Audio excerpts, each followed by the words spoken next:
Addiction is a major public health problem. Traditionally, use of a psychoactive substance, more commonly known as a drug, had been at the center of the concept of addiction. The drug, or the psychoactive substance, is a chemical that is capable of altering one or more functions of the mind.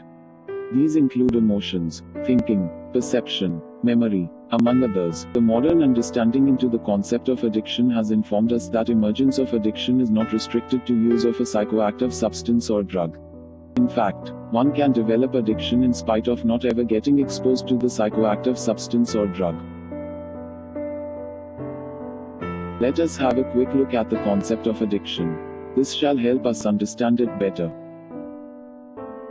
The key aspects of addiction include loss of control, preoccupation, persistence in spite of harmful consequences, craving, tolerance, and withdrawals. Thus, addiction is not just a physical phenomenon. It is a psychological phenomenon as well.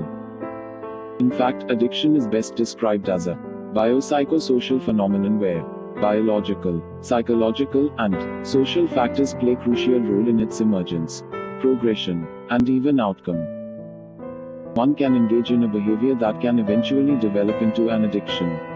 For example, one can start using internet for activities that are potentially pleasurable or comforting. Some of these activities include using social media, playing internet-based games, watching online videos, and pornography. All these activities are desirable and pleasurable to variable extent for most, and hence one likes to engage in these. However, for some the amount of time spent in these activities goes on increasing. Eventually, these behaviors go beyond control, and one is not able to regulate it in terms of starting the behavior and the amount of time spent engaging in the behavior. Also, one might find it hard not to engage in behavior when it is not appropriate. For example, accessing social media when one is expected to study. Even during the times when one is not engaging in the behavior, one keeps thinking about it and anticipates engaging in the behavior at the earliest possible instance. As a result, one is not able to focus on task at hand, even though not engaging in the behavior. This, coupled with overindulgence in the behavior, leads to poor performance in school, college, home, and at work. One can even develop physical problems like pain in thumbs and fingers, eye strain, neck and back pain due to prolonged use of the device used to engage in the behavior. However, in spite of all these harmful consequences, one is not able to stop or regulate the behavior. If, somehow, one is restricted from engaging in the behavior, a state of psychological discomfort may emerge that resembles withdrawals. One tends to become restless, uneasy, irritable, and uncomfortable. Also, there is an irresistible, uncontrollable desire to re-engage in the behavior. This is why others' attempts at regulating the behavior are met with resistance and even retaliation. So, we have learned that certain behaviors can lead to addiction, and these are known as behavioral addictions.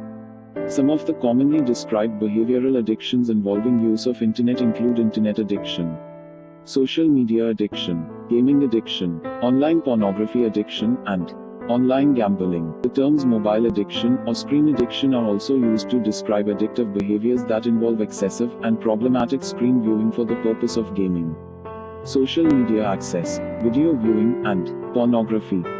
The term behavioral addiction represents those at the extreme end of a spectrum for a particular behavior.